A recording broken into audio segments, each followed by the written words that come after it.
everyone to the third installment on my Tarantino series. As you know, I'm running down every Tarantino movie before seeing Once Upon a Time in Hollywood. I'm having a guest for each and every single one of these reviews, and today I have a very special guest. I'm collabing for the first time with this person. Please welcome from the SilverScreen Analysis, Anthony Digioia. Welcome, Anthony. Hey, thanks so much for having me on, Ren. I'm excited to talk about this movie. It's one of my favorite Tarantino movies. It's great to finally talk to you face to face for the first time after seeing each other's work, so I'm excited. My pleasure to have you. I've been a fan of your work for a while now. I want to set the stage right now. You're a big fan of this film, clearly.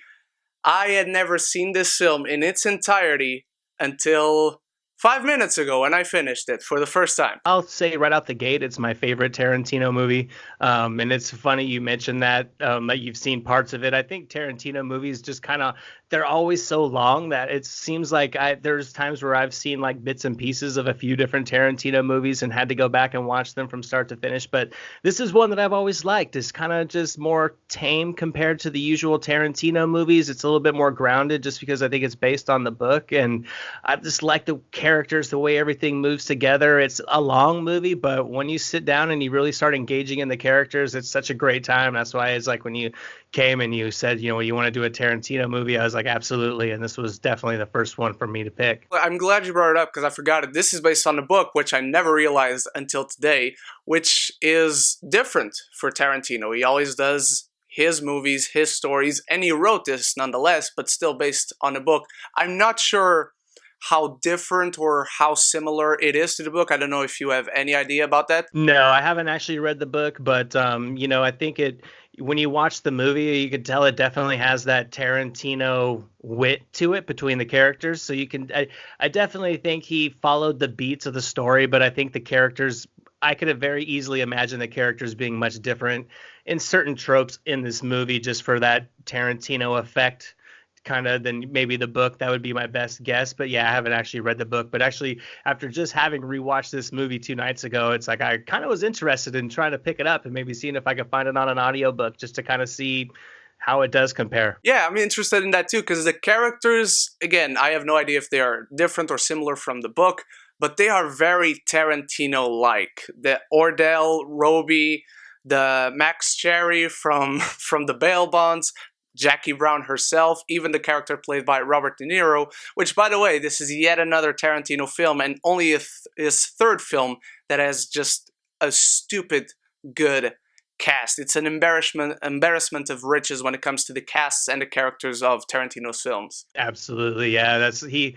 always brings a good cast. Like I say, I don't love every Tarantino movie, but I love the unknown of the movies, and I know that the cast is going to be solid. I know the cast is going to be great performances, and yeah, I mean, everybody did such a great job. You see those movies where sometimes people have a great cast and they don't utilize them to their fullest, but here everybody serves the beat of the story perfectly. They really bring out their acting skills, and it just, everybody works together so good. Yeah, I agree. And this is a film that, to me at least, I didn't expect it to be this long. Not that I'm saying that's a problem, like Pulp Fiction is 2 hours and 30 still, and I love it. I wouldn't cut anything out of it. This film, for some reason, I just had the impression that it was like 2 hours, maybe 1 hour 45 minutes, but it's 2 hours and 30 minutes.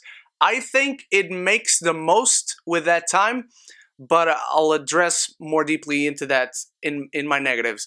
One of the things that I really liked in this film is that I had a sense of the story, but I never knew exactly where the story was going. And that's something that I really like about Tarantino.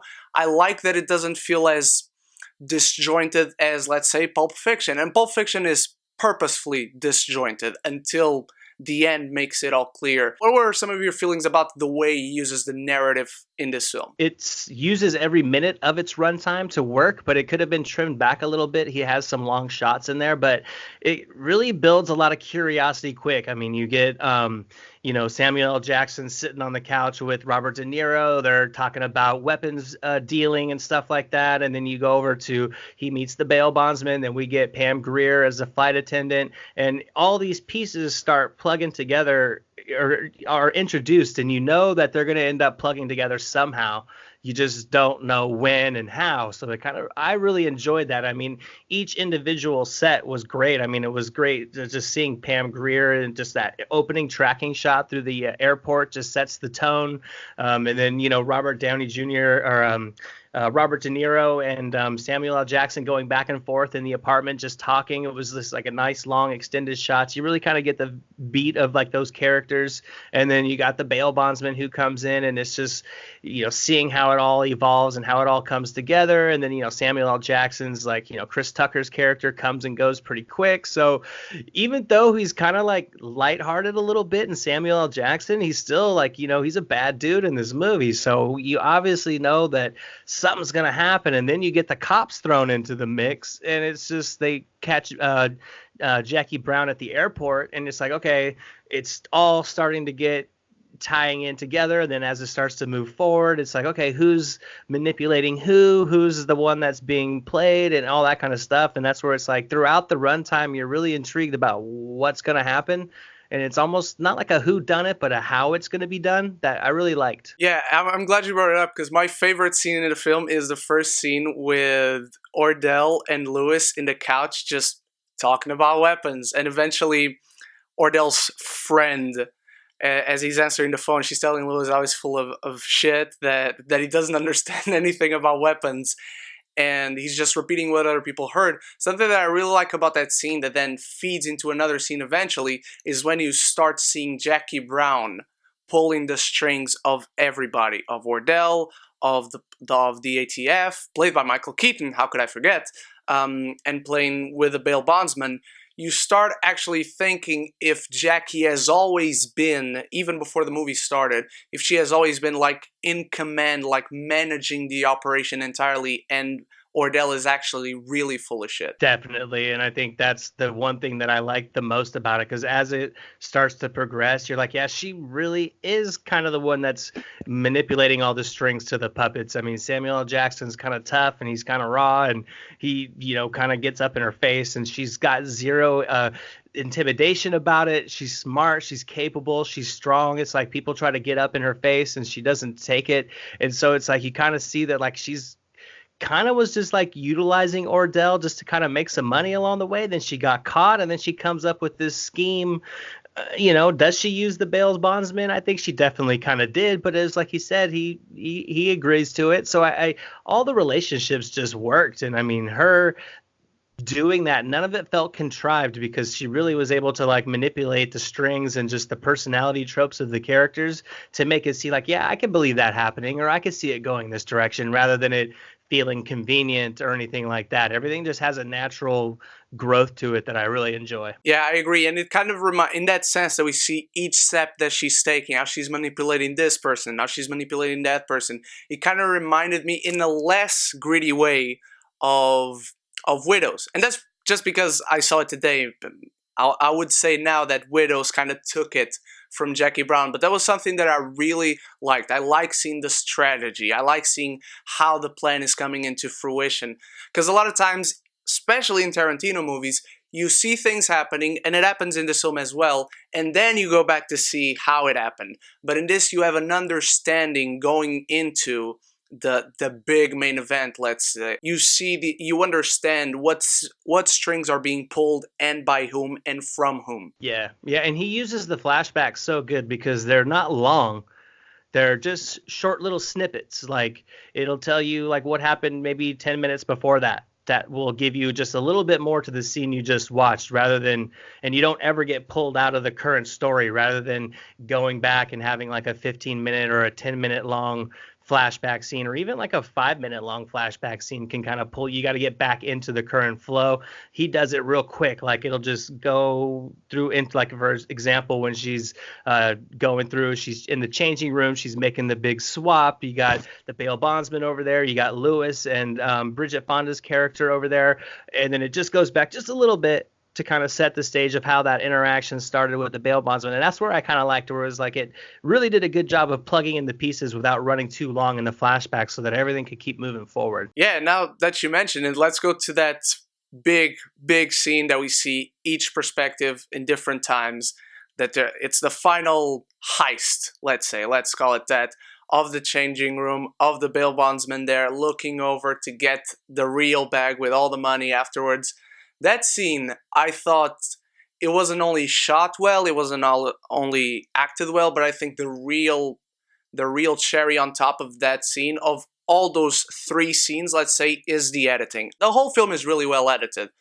But that scene especially, the cuts, the way the camera moves from one character to another, when they cut, I thought it was so well done. I think that is Tarantino overlooking at the editor and sitting with him in the editing room at his best. Yeah, I think that just the editing and the camera work throughout the movie is fantastic. I mean, it's nice long. I love how the camera just sits on the conversation and lets it go back and forth between the characters. I like how it just like flows through the mall, flows through the airport, just all the scene. Everything is just well done and nothing is over stylized. And yeah, a nice smooth editing and a flow to it that I really enjoyed. And then the soundtrack was awesome as well. Just everything goes together. I mean, it was just, I think it's probably my favorite soundtrack of all his films, just from just the overall selection of the different genres. But yeah, I just enjoyed watching it. And that was like the one thing that I noticed in the beginning is just that long tracking shot of her going through the airport, how it'll just stop the camera and then flow behind the character and continue into it. It really lets the actors work back and forth between each other to get that timing that really makes these relationships work, that sometimes you lose it when it's over edited a little bit. I definitely agree. And eventually after that, Ordell still wants his money back. He finds out really what happened. Jackie's also kind of in between a rock and a hard place because the ATF is suspecting her. And eventually we get the not big, but a shootout at the bail bondsman. What were your thoughts when you first were watching this film? Because I had no idea where this is going to go. I had no idea the ATF would be there. I just thought she was going to shoot him, because that to me seemed like the most plausible thing to do. It seemed like the proper way to end things quickly and to untie herself from Ordell and the suspicions. What are your thoughts going into this last secret showdown, let's say? Yeah, that's one of the things. Like like I said, I don't love every Tarantino movie, but I always love the fact that you never know what direction he's gonna go with it. And so they kind of set it up to where like the phone's no one's answering the phone when she's calling before she leaves. So they kind of sets it up to where it's like, okay, what's gonna happen when she gets there? But then it's like, I mean, it's not a Hollywood flashy studio style ending, but it's a very plausible ending for a very gritty, real story like this, where it's like the ATF want their people. They want to keep their people happy by getting a certain amount of just something, getting him from this, not having just nothing and lost the money and the time, and Jackie Brown wants to get out. And of course, the bail bondsman, that character is always the character that gets killed in the crossfire. He's always collateral damage. So it's like the very first time I watched this movie, I'm just thinking, oh my God, Robert Forster is going to bite it eventually. And it didn't. So it was unpredictable and I liked it. And some people may say it could have been a little bit underwhelming, but I mean, it was like that perfect bookend to the overall story. So it worked. Yeah, I agree. And we haven't mentioned it. We have mentioned the bail bondsman, but I think this is one of my favorite performances from Robert Forster that I hadn't seen before. I really like him, and I think it's a very different role than at least I remember seeing him in, because I always think of him as this kind of Burt Reynolds type of actor who was a heartthrob in his younger days. This is just a great role for him. The first time he sees Jackie Brown, you understand he's immediately in love. I just really like what Tarantino does with this character. And again, it was really unexpected. I didn't really know where he was going with him throughout the entire film. Yeah, and I think Forster is like definitely the main reason why that whole story arc works. I think that love at first sight trope, if it was done maybe by someone else, I mean, of course, it's Tarantino's writing and it's his performance, but with just his mannerisms and the way he carried himself, the way he interacted with her, it was more in a cute way and not in a convenient, contrived way to where it could be annoying. He actually made that feel sincere. And like he was perfect as the bail bondsman. I mean, when Ordell comes into his office and he's buying the bond, and then he buys the second bond, it's like you could just tell, like when he's looking at him across the desk, that he says so much with his eyes and just his he's not intimidated by him by any means because the guy's been in the business so long. He's virtually seen it all. So it's like Ordell is not really anything to him, and I think he really captured all that in a very down to earth kind of way that really fit him. I think that character could have easily just been felt like a cardboard character if it didn't have the right emotion put into it. And I think he made the most out of it. And especially with Jackie Brown, I mean, just his awestruck, just appeal to her. And it's like, I mean, she's fantastic. You can't deny him why. But, this when the music changes and he sees her walking out the first time, the way it's set up, if it was somebody else, I don't really see that moment being able to land as good as it did with Forrester doing it. Yeah, I agree 1000%. As the music started in that scene and you start seeing the camera closing up on him and then going back to her, at first I thought, oh, Tarantino's doing this. He doesn't do this stuff. And eventually it just blends into the scene and the rest of the film naturally. Now, I was thinking of going into the ending of this film, unless you have another scene, another character moment, something that you want to talk about that we haven't yet. Yeah, just some of the best parts of the movie. Like I like the humor is great. I mean, I think the humor is really worked into just the conversations. It's not like people are telling jokes. It's like the eccentricities in people's personalities or just the dark situations. I mean, when Lewis shoots Bridget Fonda in the parking lot of the mall, it's like a pretty dark moment. But I mean, you're kind of laughing because it's like the way De Niro sells it, it was just perfect. It's like, yeah, you're really pushing this guy to his limits. You might want to throttle back, and he does it. And it's like, I think other great scene. That was a great scene, like the way just the work in the humor, I love the conversations between the characters, how they're nice and uncut. I also really enjoy how the progression of the story is worked into the conversations between the characters. Everything really advances without a lot of exposition. It's like you're never being told exactly what's happened. It's all kind of wheeling and dealing between the characters, and you're taking it in and kind of going. So I like that as well. I also like some of the splashes of violence that come out of nowhere. That's that Tarantino spark that I kind of like. Where he felt like a little bit reserved. He still was able to get some in, and I thought it worked good because it's like the setting of the scenes, like especially in the bus with Ordell and Lewis, you don't expect that to happen, and it just boom out of nowhere.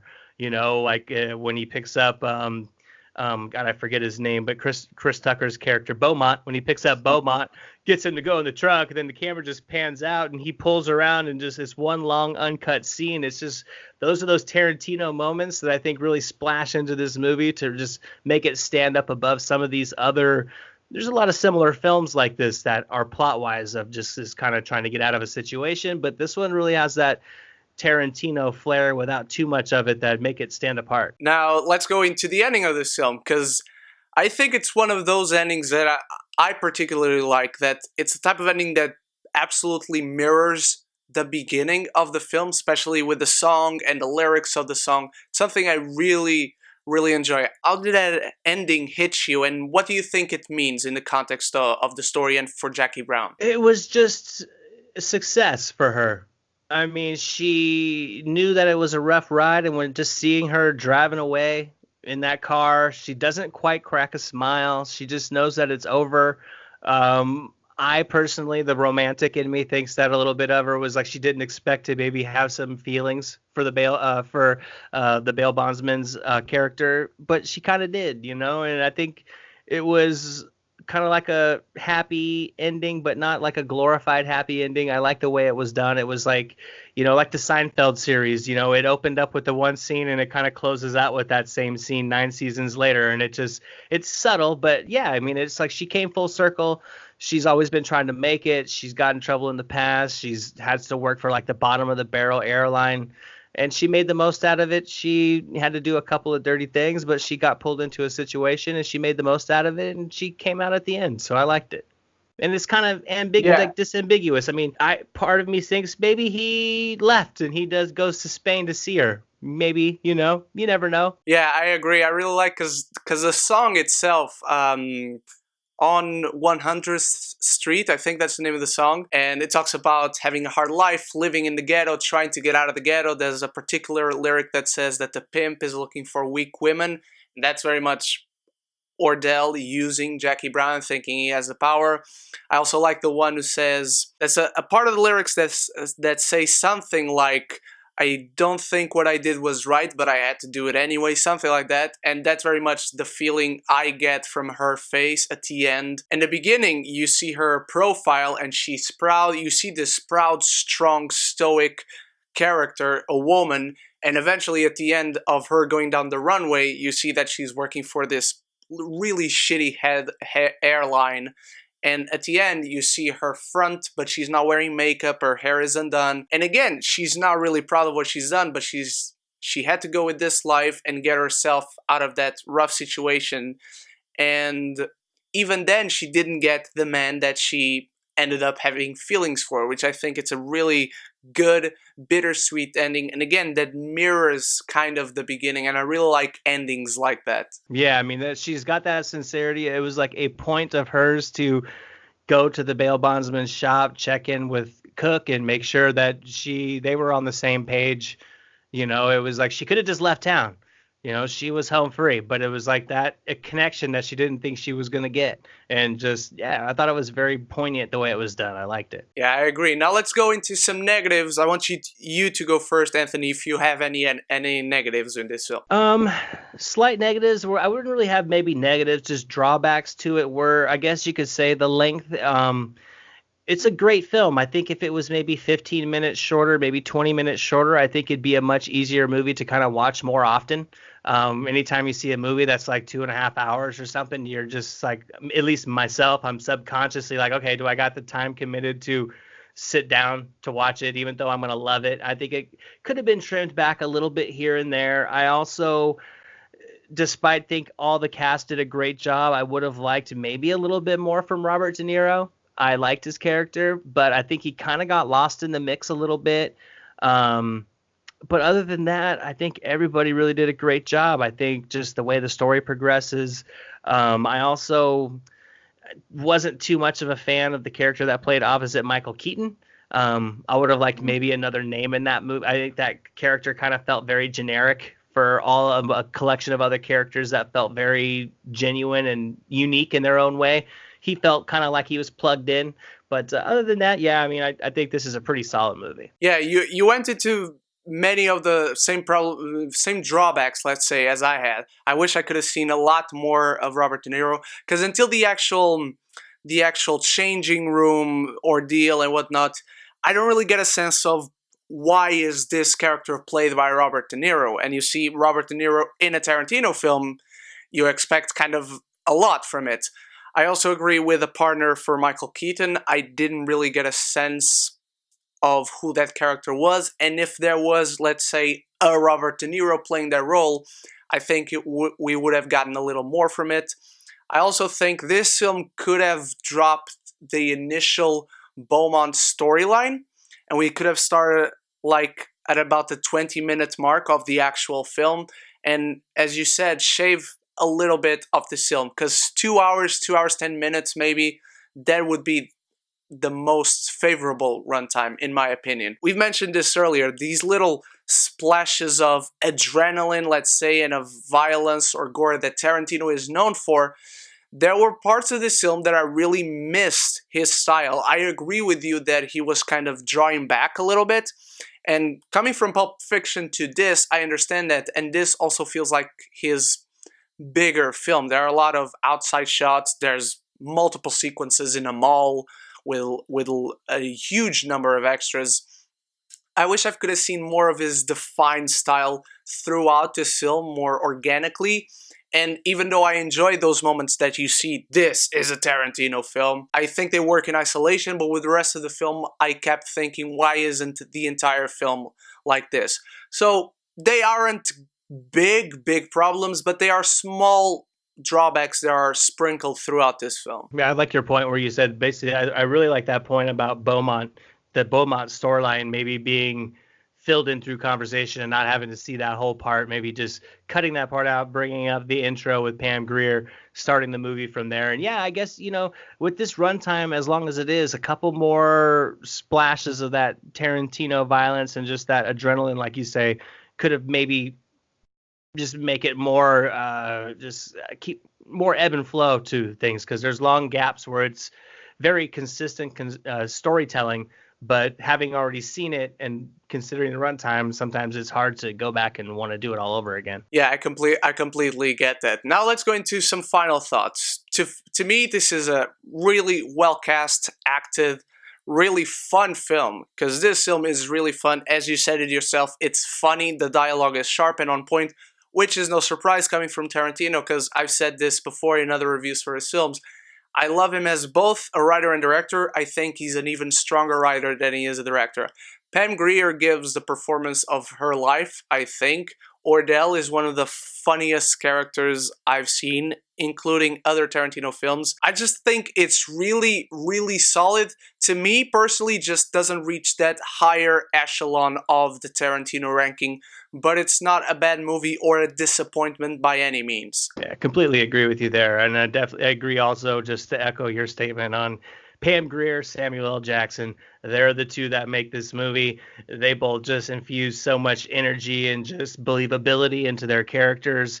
I loved Pam Grier in the lead of this. I mean, she's strong, she's smart, she's independent, she's always a step ahead, but she plays onto the tropes at times that men usually believe women to fall under, and she uses that to her advantage instead of just trying to go a different route. I mean, she's like, yeah, I know this is how men are going to think. I'm just going to play this part and get what I need out of it, when really she's stronger, smarter, and more motivated than all of them. And I love what she did with that character. Samuel L. Jackson, it's really another kind of crime boss character trying to protect his assets, which being is his money when his people around him start getting pinched. But with Samuel L. Jackson and what he brings to this role, not just from his appearance to his goatee with the bead in it and his orange hair. I mean, he looked fantastic, but just his mannerisms and his gestures, it's just the perfect character for all the Samuel L. Jackson-isms to come out. And he just made every minute of it count. I completely agree, man. And with all that being said, my final grade for Jackie Brown is gonna be a B+. Basically for me, I love this movie. Like I've kind of said before in other past reviews, like Tarantino, I appreciate his work. I respect his work. I don't love him as much as a lot of other people do. I think sometimes his movies don't work for me, but this one definitely did. And I would even give it like a solid A to 90% for sure. It's definitely worth a watch. I mean, even if you're not a huge Tarantino fan, a lot of times the visuals and just the dialogue sometimes turns people off. This is one where you can really get a good solid movie, but still get a hint of what Tarantino really is. It's not like some of his full board movies that I do enjoy, but this one is just, I think a lot of people can really just gravitate to it if you like crime dramas and you like just seeing plots evolve. It really can hit all the masses. So yeah, an A or 90% for sure. Yeah, I agree. I actually think this is a film clearly for Tarantino fans. If you want to see his path, all his films, if you're a fanatic for this guy, you really want to see this film. But I also think it's really the more accessible to people who maybe aren't his biggest fans. Yeah, absolutely. Because, this one, it's just... Yeah, I am really curious to what the book is going to be about. I want to check it out and just see where the parallels of this lie, because I really love the dialogue between the characters. That's one of the things that's the best about this. Like you said, Tarantino, you think he's a better writer than a director. I might have to agree with you on that one, because just the snarky, dry humor that he can write for characters and just the variety of humor that he can write for different people and different types of characters and how he works it into the storyline is just so well done that, it adds another dynamic to a more gritty, darker crime drama. Everyone, those are our thoughts, mine and Anthony's, on Jackie Brown. We are running down the Tarantino series. I will eventually have to do more, even after watching Once Upon a Time in Hollywood. And Anthony, thank you so much for coming over, for doing this review with me. And where can the people find you online? Oh, thanks for having me on. I had a good time talking about this. You can find me on SilverScreenAnalysis.com. You can find me over on YouTube at SilverScreen Analysis. Your Cinema Guy on Twitter. I'm all over the place. You click SilverScreen Analysis. You'll find me somewhere. All of Anthony's links will be in the description. Please do go check him out, especially his Tango and Cash review he just did. A very underrated movie that I really love, and I want to review it someday as well. And once more, thank you, Anthony, for doing this with me. And everyone, thank you for watching. Continue coming back for the Tarantino series. I will be doing more reviews very soon. So until the next video, I love you 3000.